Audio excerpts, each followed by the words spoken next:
You, Rebbe Ari. Such nice words. I feel a little, I was going to talk about how early this is for me to get up on a Sunday morning, but Francine is here from the West Coast and it's 6 a.m. and shame on me for still feeling like I'm half asleep, but so be it. I am forever on the West Coast, so it's really 6 a.m. for me. You guys should just know because I grew up there and that's where my inner clock aligns with. I'm always in that part of the world. So if you have any questions, you are always welcome, of course, to use the chat, and I will periodically look at it. I'm not necessarily, you're going to get my attention by like raising your hand, but if you chat with me, I'll try to keep that open and look at it. So Rabbi Ari spoke about that we are learning today in honor of the Rebbe's 26th yahrzeit. It is shocking for me to imagine that it's been 26 years since I don't know if some of you know that the Rebbe was in the hospital before he passed away.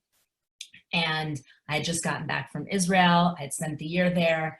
And one of my closest friends lived 2 doors down from 770. She was an only daughter. She had 3 brothers, and she was always caught up in everything that was going on with the Rebbe, in the way the boys were the Bachram, and she was always like right on the money. So there was news that, people were around the clock saying Tehillim, Psalms for the Rebbe. They would go to the hospital. So we went to the hospital, we said Psalms, we came back, we were sitting in the car talking, and it was, I don't know, late midnight or past. And then we went into her house and we got the news that the Rebbe had passed away. And I'd never done this before. I had both my parents, Baruch Hashem, thank God I still have both my parents. We actually ripped our clothing right there. We did Kriya for the Rebbe, and it was just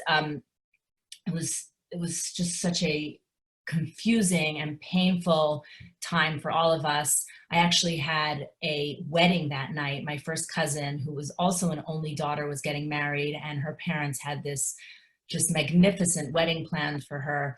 But we were all, as you can imagine, so distraught, and we had gone through the Rebbe's funeral and everything, and we came home and I got dressed and I just put on any old outfit. I wasn't even interested in going to a wedding. And I remember I showed up at the wedding and my father's like, you go home and you change and you put on your wedding clothes because we're at a wedding now. It was again, that like feeling that you could be in 2 places at the same time.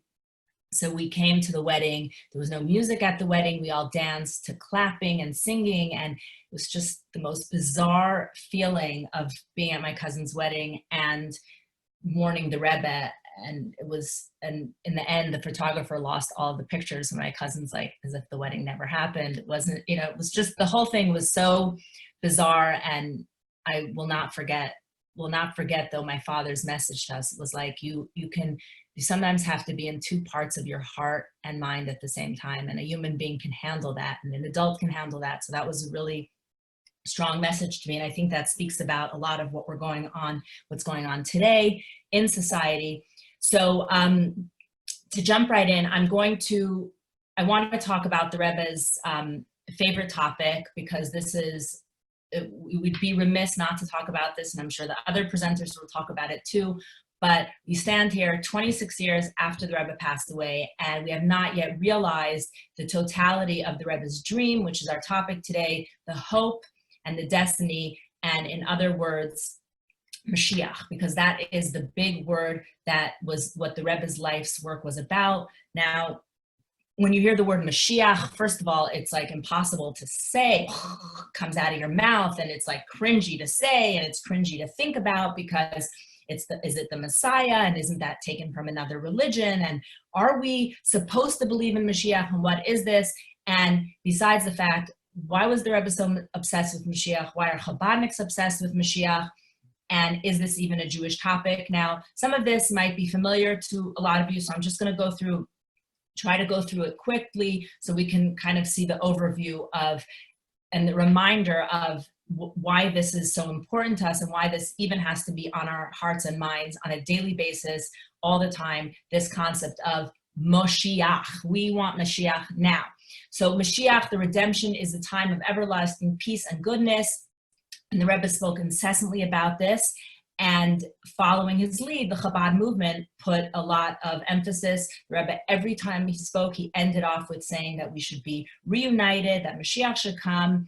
And so, and how do we kind of reconcile this talk of utopian era in the face of all the negativity and challenges we see in the world right now, especially today? I don't even know what today is, June something. And, you know, there's sickness in the world. We're in quarantine. We're coming out of quarantine. There's civil riots rioting again. There's talk of change. There's unrest. We're really kind of peeling back the onion. I feel like every day is something that used to be so, oh, whatever, you know, just thinking about Stone Mountain. For example, I had a conversation with my children. It's like, Stone Mountain, why would we ever visit Stone Mountain? Like, we're just realizing things that we took for granted. And we, you know, Decatur Square just took down a monument for that represented the Confederacy. And what did that represent? Just things that we just took for granted as being part of normal society. We're really getting to the core of that lately. We're just kind of unpacking and saying, this is not okay, and look what this represents. So I want to try to roll this all into seeing Mashiach as the Rebbe did, and also looking at the world through his lenses and trying to think, what would the Rebbe say about is happening right now? So again, the Rebbe spoke about Mashiach incessantly. He was obsessed. You would be hard-pressed to find any address that the Rebbe does not talk about Mashiach, because the Rebbe spoke about it so much. And this is not something that the Rebbe came to later in life. This is actually something that started when the Rebbe was a small child, his obsession with Mashiach. And you can hear there's a letter that the Rebbe wrote to the second president. His name was Yitzchak Ben Tzvi, and the Rebbe wrote in the letter, from the day I went to kindergarten, and even earlier, I began to weave in my imagination the picture of the future redemption,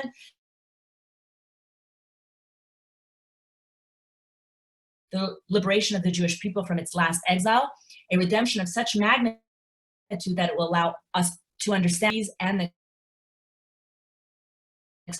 So here you need to understand, the Rebbe is a small child, and he's living under Stalin in Russia. There's famine, there's hunger, they're post-World War I, they're pre-World War II. Can you hear me all? Sandrine, I can see you. Can you hear me? Give me a thumbs up. Okay, thank you. Talking about the Rebbe is having these dreams of utopia and understanding the pain. So on one hand, the Rebbe has dreams of utopia, and he's living in communism, that he can't practice Yiddishkeit the way he wants to. So he's of utopia when there's no even image of utopia, and he's dreaming of a world where we'll be able to understand the reason for our pain. And the Rebbe knows pain better than any of our children would know pain today. So it's very fascinating that this is the Rebbe before he even went to school, before he was even introduced to these concepts. He's 3-4 years old, and he's already thinking about this Mashiach thing. So now, if you fast forward, when the Rebbe became Rebbe in 1951, his mission statement was that he is going to bring Mashiach. This is what it's all about for the Rebbe. He says, the task that is now demanded of each and every one of us in this generation, as we stand at the conclusion of the final period of exile, is to complete the process of drawing the essence of the divine presence into the lowest realm. So here, all of a sudden, it gets very, spiritual. What the Rebbe is saying here is that our job is to take this esoteric lens of viewing the world and bring it right down here. And this was, again, the Rebbe speaking post-Holocaust, poverty, for most of the Jewish community that the Rebbe is shepherding, and the Jewish community at large, is small in numbers. It doesn't have a lot of clout or power. And the Rebbe is saying that we are going to create this utopia in a spiritual sense, but it has to also come out in a physical sense. It's not just going to be a spiritual utopia. And so this was the goal that the Rebbe set, to reach the ultimate purpose that all of humanity has been striving for thousands of years. This is what, if you think, if you read anything about the shtetl, if you read Talmud, if you read, go as far as we know, since the very beginning, we have been yearning for this Mashiach. And the Rebbe confidently got up and said, like, this is the time. It's going to happen now. And it almost seemed like post the 6 million Jews dying, post the Holocaust, post Nazi Germany, it was the hardest time, and the Rebbe like took a huge swerve for an upturn. And the Rebbe just spoke endlessly of this. I'm going to admit 2 people here. Welcome. Okay, so now sometimes it makes people uncomfortable to think about Mashiach. What is this Mashiach thing? Is it only a Chabad thing? And I know some of you know this. If you've been to Ari's classes, you've heard this, but I just want to take a minute to talk about that the obsession with Mashiach is not about the Rebbe, it's not about Chabad, it's about Yiddishkeit, it's about Judaism. That when you look at classic Jewish teachings and even standard Jewish practice, you see that Mashiach is Judaism-centric. Or I would say Judaism is Mashiach-centric. So look at 2 daily practices, eating and praying. So if you know that in the morning, we wash our hands and then we wash our hands before we eat bread. The reason we wash our hands today before we eat bread is to remember that there will be a time once again where we have a temple and we will again need to wash our hands before bread, AKA Mashiach. So every single time we are washing our hands for bread, we are preparing ourselves for Mashiach. So even though it's been 2,000 years, we don't have a holy temple, but we still do this every day to remind ourselves of the imminent arrival of Mashiach. Now, imminent in Jewish time is really late, but hopefully every day closer. And then we recite the Birkat Hamazon, and we thank Hashem for the food we ate. And right there, the 3rd blessing is again devoted entirely to asking God for Mashiach. So before we sit down and when we conclude a meal with bread, we are, again, it's all about the redemption. And then if we look at the daily prayers, the highlight of the prayers is the Amidah. We say it 3 times a day. And the Amidah consists of 19 blessings, 3 opening, 3 concluding, and 13 in the middle. And of those 13, 5 are devoted to asking God to bring Mashiach. And again, so that's the morning prayers, 5 times asking God to bring Mashiach, and the afternoon prayers, and the evening prayers. So it's safe to say that between eating and praying, the Jew is asking for Mashiach constantly during the day. And this is something also, it is consistently featured in Jewish literature. And we're not going to study all the sources, but we will just bring up some sources that about Mashiach. So I will just tell you very quickly that let's see where that source is. It says that the Maimonides in Mishnah Torah says that the king Mashiach is destined to arise and renew the Davidic dynasty and restore its original sovereignty. He will build the temple and gather the dispersed of Israel. At the time, we will observe all the mitzvahs as we did in the days of yore. Now, this is very key because Maimonides is mainstream Jewish philosopher who codified the way we practice Judaism, all 613 mitzvahs. One who does not believe in the concept of the Mashiach or does not await his coming and rejects not only the statements of the prophets regarding the redemption, but he rejects not only the statements of the prophets, but also the Torah and our teachings of Moses. So this is pretty serious, that if you do not believe in Mashiach, you are rejecting all of Torah, okay? So it's not a Chabad thing. Let's just lay that to rest. It's a Jewish thing, yet sometimes we feel uncomfortable with this concept because it's just almost impossible to believe. People don't like change, right? And it sounds like Mashiach is going to be a big change. So we'll talk about that. So what is Mashiach? Mashiach is the end goal. It's the purpose of creation. The way I see it, it's the penultimate maturation of the world. So whatever the world needed to go through, its infancy stage, its childhood stage, its rebellious stage, its teenage stage, all of that it needs to go through when God created the world, the ultimate of how we're going to see it is this like sagely maturation of the world. So if you think about history, right, can you see that perhaps the world is at a stage where it is continuously maturing, right? We watched, just think of, we'll mention some of these pieces of history, but the world is constantly maturing. And if you look at where we stand today, it's like you can feel that maturation happening. You can feel that we've come so far. I call it sometimes peeling back the onion, just letting everything be exposed. And you think of like being mature. You're no longer hiding behind masks. You're there. Okay. So, the world may look like a jungle, but the world is not a jungle. It's a beautiful garden that is perfectly in sync with its higher purpose, which is why Hashem created the world, to reveal godliness, but Hashem created the world, and he's right away hid himself inside the world. And that's kind of what, and that's what Mashiach is bringing those two together. The same thing with a human being. We are not flawed. We are not broken. We are beautiful. But again, it's Mashiach that's going to show that to us. So what would you say if you could immediately see the truth of what the Rebbe said? If we could see the reason for our pain, if we could see the reason for all those things, if we could see the reason for why did we need to go through suffering? Why do other communities need to go through suffering? Why are we going through this quarantine right now? If we could understand that, the reason we don't understand that now is because we're not ready to understand that and have the empathy that we need to have for the people going through those things. But if we could see that right now, that would be Mashiach.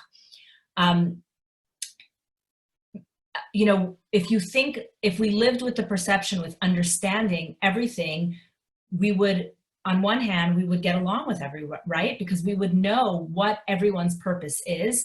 Mashiach is the time when everything will be apparent to the naked eye. The day when the facade is ripped away and the true, beautiful, godly nature of all things will be opened and revealed. That is Mashiach. The Mashiach is the actualization of living with purpose. We're able to see inside the soul of a person, see the garden, understanding the purpose of a mitzvah. We see into our souls, we see into the pain, into the brokenness. It is recognizing the light, the unity. It is no longer seeing fragmentation. Right now, we see a lot of fragmentation in the world. When Mashiach comes, we are seeing the unity of what the world. So the fear of Mashiach is thinking that Mashiach is some apocalyptic event or Armageddon. I remember when we were children, Mashiach was very much a part of our lives. We grew up as Chabadniks. But I would say to myself, if we were planning a trip to Disney, if my cousins were visiting, if I was going somewhere, I'd say, Hashem, don't send Mashiach until after I get there. That was my perception of Mashiach, that things would change, and I wasn't sure they were changing for the good.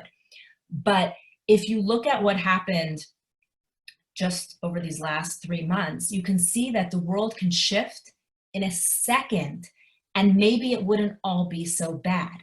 Maybe it would be more of this existential shift, the entire world, but maybe that shift would all of a sudden be this light, this awareness. So I think now more than ever, personally, I've never been able to understand the shift, that how Mashiach will come so clearly, because of how we all just went into this quarantine without a question asked. And I'll talk about more about what that represents. So understanding that, I guess what I'm speaking about here is that everybody will recognize Mashiach, and everybody accepted one truth, which was the truth of this coronavirus. The entire world, there were cynics about it, but nobody had a choice but to go into quarantine and stay healthy and safe. Okay. So Mashiach is not Armageddon. It's not the coming of a new world. It's just bringing out the truth of what is already in our world. So that's a big difference. It's seeing your child and their struggle and being able to really work through it with them, because you understand the purpose in that struggle. So it's understanding things deeper. It's the maturity of being able to live with the reality. So the Rebbe spoke about how powerfully we can make this shift for ourselves, is when you look at the words Gola, which is Galut, and Geula, which is redemption. So we're talking about a shift that's going to happen, that has been happening, because we've noticed the world change. And if anyone hasn't noticed the world change, just look at pre-corona, post-corona, look at what I mentioned before. Just, I think what's going on with all the civil rights action right now is a beautiful example of what is changing. Things that we didn't understand 2 months ago are being enlightened for us today. Maybe I'm the only one, but I didn't think much about certain things. And now I'm looking at different communities and saying, wow, that is true. That hasn't been right. This is not okay. So just that realization, I'm not getting political here. I'm just saying on the human level, to be able to connect to people and understand their plight in a different way, that's been a shift like this for people. So it happened just overnight. We went into quarantine overnight. We went out of quarantine overnight. We went in for one reason. We came out for another reason. And the quick shift is that galut and geulah are the same word. They mean entirely different things. And the only difference in their word is one letter. And that one letter is Aleph. And that one letter represents Aleph, which is Alufo Shel Ad Olam, which is God. It is Aleph, the Echad, the representation that when you see fragmentation, when you see this doesn't make sense, or this person's awful, or this person's ruining my life, or this person's making everything bad, everything is from Hashem. Everything is part of God's plan. And understanding that and that being revealed to us, that is redemption. That is Mashiach. It's not a new and strange world. It is the true essence of the world that we know, the essence that resonates deeply within us in the moments of truth, godliness, unity, oneness. So King David in Psalms, he says that Mashiach is not a dream come true. He's saying that our current state of exile is a dream. When Mashiach comes, that's when we've woken up from this dream. We have been like dreamers, but when Mashiach comes, we have woken up from the dream. Mashiach is the reality of the world. We're living behind the mask. Quite literally today, we are living behind the mask. That's how Shem created the world on purpose. And what did he want us to do? He wanted us to reveal it. So we're going to talk about how do we remove the mask. So Mashiach is a time when the world's beauty is exposed for all to see, a time when the human's beauty is exposed. So ask yourself, do you want a world that is peaceful and in sync with its beautiful core? Do you want it to see the beauty within yourself, within your spouse and your children? So if you are shaking your head and saying, yes, I want that beautiful world. I want that beautiful world where we can all get along, where everybody is treated the same, where everybody is loved the same, where everybody is viewed in the image, the way they were created, and each one of us is created in the image of God. No difference between not one single human being in how Hashem created them. We all have maybe different purposes in this world, and maybe we have different obligations towards the world. If I'm a mother, I have one set of obligations. If I'm a doctor, I have another set of obligations, but we're all created within the image of God. So if you say that you want to see this world, then you want Mashiach. That is wanting this world that is called Mashiach. So now that we understand what Mashiach is, we can appreciate why the Rebbe was obsessed with this, because the Rebbe was your ultimate optimist. The Rebbe was your ultimate move forward. The Rebbe was the opposite of somebody who felt like a victim to things. The Rebbe was empowered, and the Rebbe wanted to empower us. And the Rebbe actually was so, when you think about it now, I didn't appreciate it when I knew the Rebbe and when the Rebbe said these things, but the Rebbe really saw the world through a different lens. The Rebbe saw the essence and the inner beauty. We saw things happening and but the Rebbe was trying to point to it. And the Rebbe was saying, for example, when the Iron Curtain fell, and this was 70 years of torture and hunger and abuse of humanity, and it just fell in one night, and there was no war and there were no shots. There were shots years before, but the Rebbe was wanted us to notice that. And I think that, looking at what happened in Corona, this is the first time, I'm not saying that we're not suffering terribly right now, and people have been stuck in their homes and people have lost jobs, and people are, I lost my uncle during this time. So I'm not saying we haven't suffered through this time, but the fact is that the entire world, for the first time ever, united in this concept of saving lives.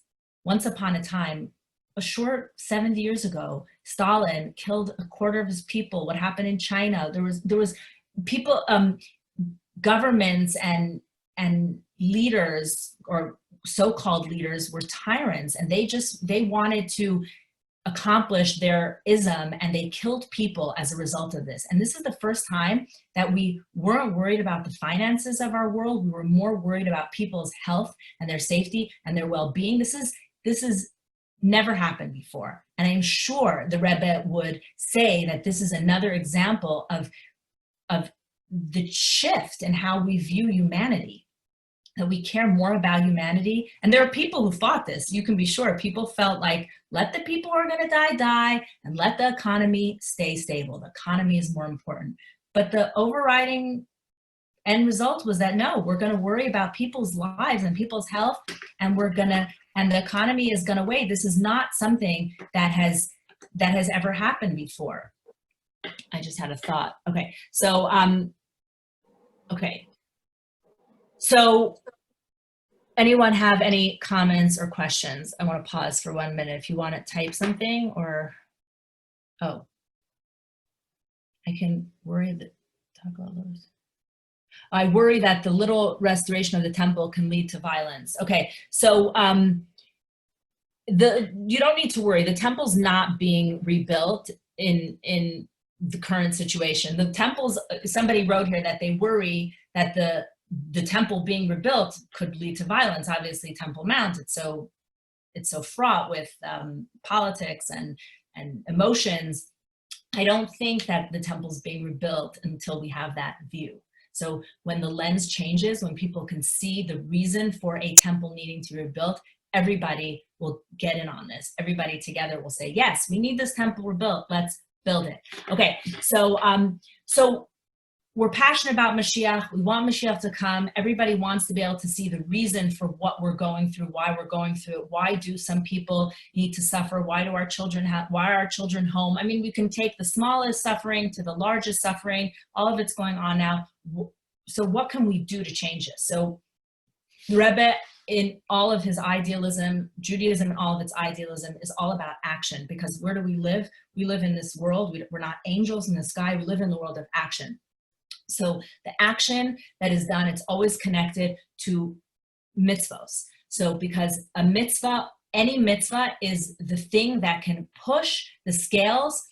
If the scales are even right now, we learn from Maimonides, we learn from the Rebbe. The Rebbe brought this to our attention from Maimonides, that one action, you always have to think to yourself, I'm lazy, I don't want to do it, and then think to yourself, one action. That's what can tip the scales over to that awareness, to that godliness, to the whole world flipping. Just think about it. It was one action that brought us all into quarantine. It was whatever happened there, it was a tiny microscopic cell that none of us could even see, and that is something that affected the entire world. So think of our mitzvahs, think about our good deeds, think about our connection to God as being that exact thing on the spiritual side of things. And what we're trying to arouse here is a spiritual awakening. We're trying to get those spiritual lenses. We're trying to be able to see the spiritual behind the physical. So we have to take that course of action, which is mitzvah, which is doing the things that can bring Mashiach. Think of yourself, one mitzvah can bring Mashiach. So that's in general. All the mitzvahs, there's 613. We don't practice all of them today, but there are specific mitzvot that are connected with bringing Mashiach. The first one is Sadaqa. The Talmud says that Sadaqa hastens the redemption. And the Rebbe encouraged that everybody should have a charity box mounted to the wall in your kitchen, in your home, in your car, at your work. And it is taking our hard-earned money and giving it away to a good cause. It rips away the facade in a powerful way and reveals the deeper purpose of the money and the effort it took in earning that money. So every time you take even a quarter, a penny, a dime, a dollar, and it's not about the amount you give, it's about the concept. It's the fact that you're willing to part with this money. You're saying, I earned this money, I'm so physical, I did all the physical things, and it makes no sense right now because maybe all I have is $1 and I'm going to give 1 penny of that dollar away. So it's going to lessen my dollar right here. And it makes no sense for me to do this. That's ripping away the facade of physicality and showing the spirituality. You are showing that there's something deeper to this purpose. The second thing is is loving your fellow, Avat Yisrael. The Rebbe said countless times that by increasing unconditional love for each other, we will bring Mashiach. The Talmud says that the temple was destroyed due to baseless hatred, and by reversing the cause, we can also reverse the effect. Also, loving the other unconditionally is the product of seeing their essential goodness as opposed to their surface. So again, we're saying that in my act of loving you unconditionally, I am ripping apart that facade. I am taking away that physicality and I'm going straight to the spiritual. So it's that muscle memory of taking away the reason for my money and going straight to the spiritual, taking away our reasons that might separate us and going straight to the spiritual. No, it's that we were created b'tselem Elokim, we were created in the image of God. If I don't agree with you, I'm still going to love you. And then there are the 7 Noahide laws, which are specific to the other nations of the world. And the Rebbe really strongly encouraged, a non-Jew might not have Kiddush, and they might not have tefillin or mezuzah or kosher, and they don't need to have those mitzvahs. It's not, again, remember we spoke about duty. The doctors on this call have a certain duty. I was going to say it's their duty to wash their hands and wear a mask. Now it's our duty too. See, duties change sometimes. So the duty of a Jew is certain mitzvahs, the duty, and this is how Judaism views the world through the lens of duty. It's not about rights as much as obligations. Like I am obligated to bring myself forward. I'm obligated to make this world a better place. So the Rebbe really encouraged the 7 Noahide laws and teaching them. And all of us have people in our lives that are Jewish and not Jewish, and we can educate the world in those things. So it's part of the Jewish mission to be a light unto the nations and have a positive influence on every human being to live a moral, decent, and godly life. So in that way, all of humanity is consistent with their essential truth. So if we are, again, we are living, I think it was, I don't know, he was on the radio and he talked about finances. He said, you got to live like no one else so you can live like no one else. He was talking about, who was it? It was a guru on finances. I used to hear him on the radio. So it's the same thing. We got to live like no one else so we can live like no one else. We have to live a spiritual life so that it can actually be a spiritual life. So, so now the last thing that I want to speak about is that the Rebbe didn't just speak about doing things to bring Mashiach. Okay, so we know Mashiach is universal. It's important. It's the essence of why we were created. It's the essence of Hashem created a baby world so that it can mature into this mature world, and then it would be ready for the godliness to immerse itself and we could see the godliness in the world, right? We have to be ready for that. But the other thing the Rebbe said is that it's actually imminent. So how did the Rebbe how would the Rebbe get away with saying it's imminent? There were times where people said it's imminent, and it was tragic for the Jewish people when we thought that that Mashiach was here, and the times of Shabtai Tzvi, and everybody kind of went off the deep end.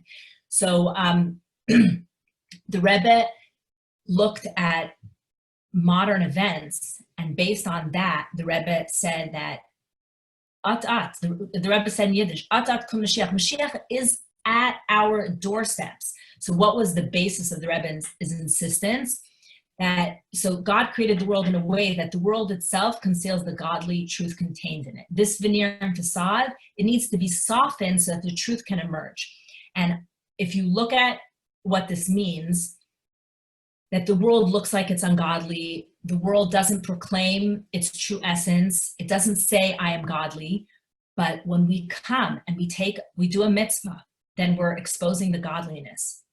When we look at current events and we see that the world is more aligned, just like I said about, going into quarantine for Corona, and recognizing that human health is more important than our economics or our idealism or what we believe in, but taking care of human life and caring for each other, that is the ripening, and that is the exposing the world to softening the world to this vision. We don't live in a time where children are, once upon a time you had child labor, we had slavery, we had all these things that were just an accepted part of life, We don't have that anymore. I'm not saying it's perfect, but we are getting more and more to those eyes to recognizing that human beings have value, that people are to be given rights, they're to be treated equal. We don't live in a caste system anymore. You know, if you think about it, the Romans were the most powerful country. When the Romans were the most powerful country, they built the Colosseum. Their entire entertainment industry was built around watching slaves, watching people mauled. Thousands and thousands of people would come to gather, and a person was mauled, and the audience was asked to give a thumbs up or a thumbs down. Well, it was at the end of that person's life whether they should go for one last kill or leave them alone to recuperate. I don't know if they made it out of there, but that was a normal part of life.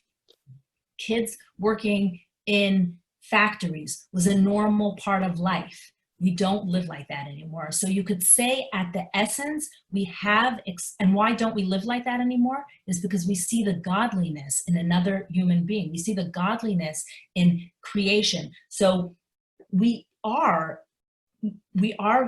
more ready. You can't deny that our world has, again, the word I like to use is matured. We've got to open up our eyes and look at the world this way. And that's really what the Rebbe wanted us to do. If you have another text here that I can read about this. So the Rebbe said this at a gathering: we have now reached the point where the physical body and even the materiality of the world is completely purified and refined and is receptive to the divine light and all spiritual revelations. This especially includes the light of Mashiach, the light of the true and complete redemption. The only thing that remains for us to properly open our eyes, if we do so, we will see that all is ready for redemption. The Rebbe felt so strongly about this that we're ready for this. We're ready to take it in. So I think, you know, each of us on this call, like when we hang up, think about, am I ready to accept that we live in a world that has accepted, and I want to start viewing my world in this way, not as a victim, but as that I'm a source of light, that I see other people as a source of light, that we have who to gain from. Okay, so the Rebbe, the greatest test of our generation, the Rebbe once remarked, was that our temptation to settle for all forms of false messiahs in order to numb our pain. Even this statement that the Rebbe said, if you look around, and the concept of recovery has never been more open, and people have never been more open to this concept of addiction. And what is this point of numbing our pain?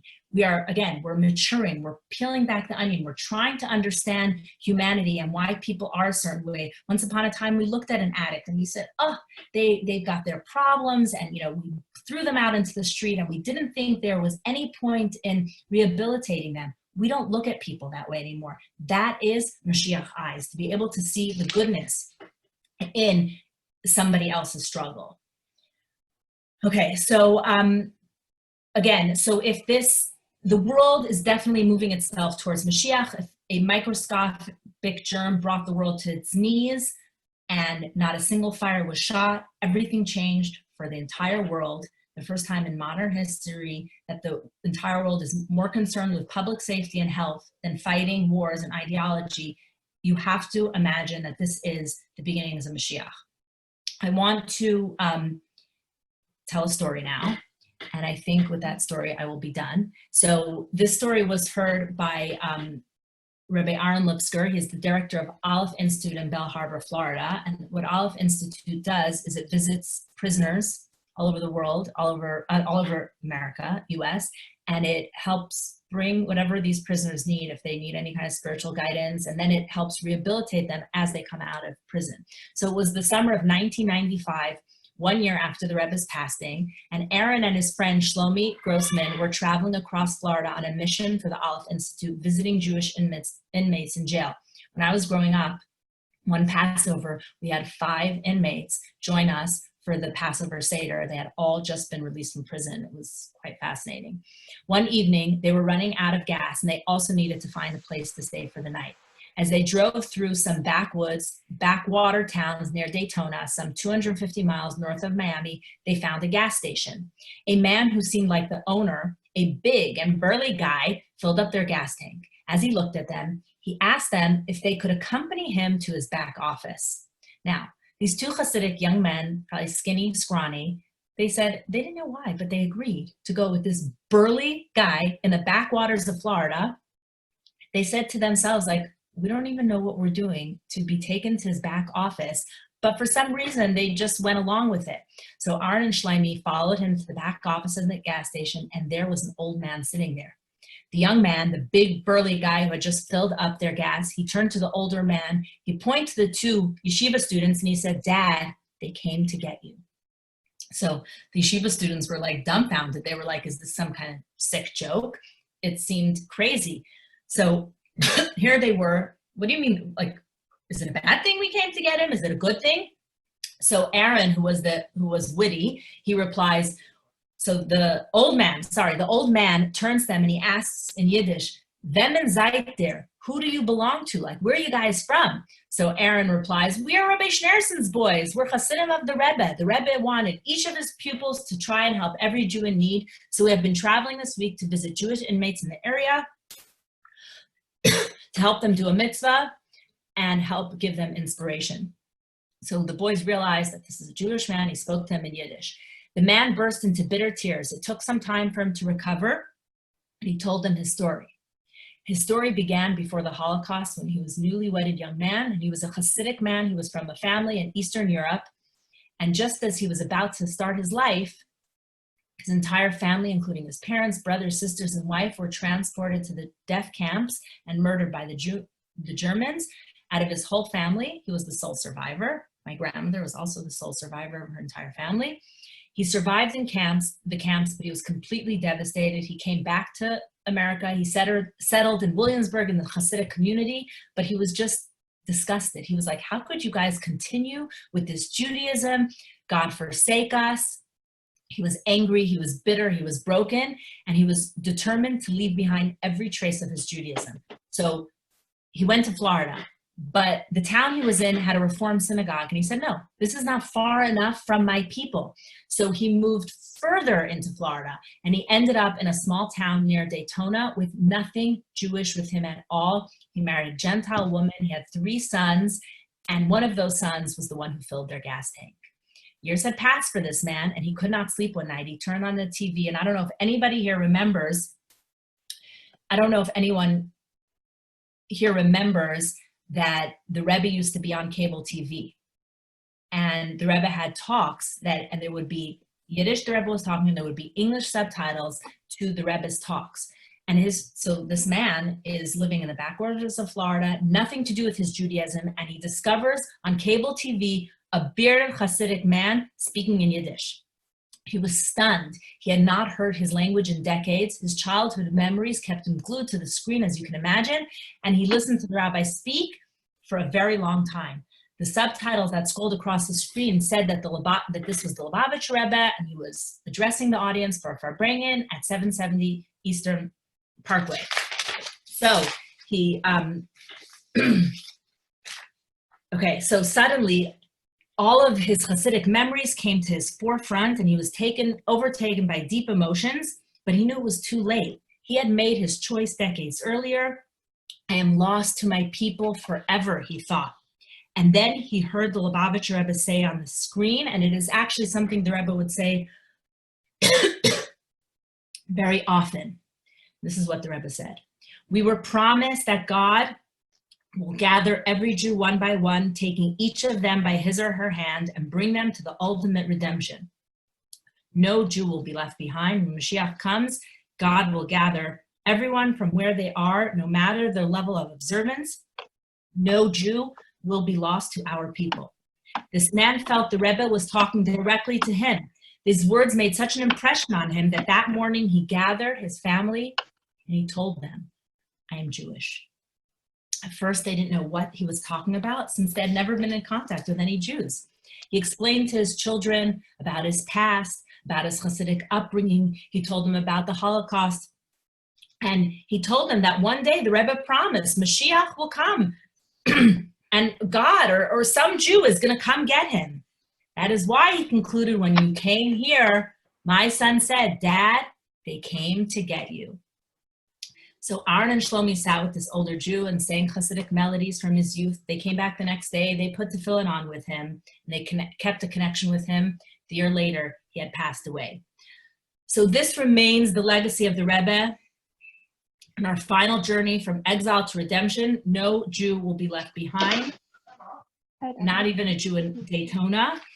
And I want to just leave you off here with, it is a matter of right now, it's a matter of shifting the way we look at the world, having those eyes, which with it's when you see things are very, very difficult, say, this is the final maturation stage. This is the final stage we need to get to for Mashiach to come.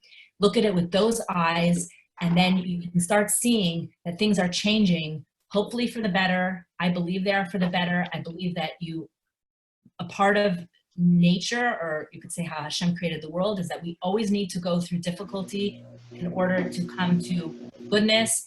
The cracks are where the light comes through. The broken heart is the strongest heart, all those cliches, but it's really, this is us getting to that time when we can open our eyes and see that Hashem is here and the reason for his creation. And hopefully I gave you something to think about in honor of the Rebbe and his obsession with Mashiach. You too can be a little obsessed.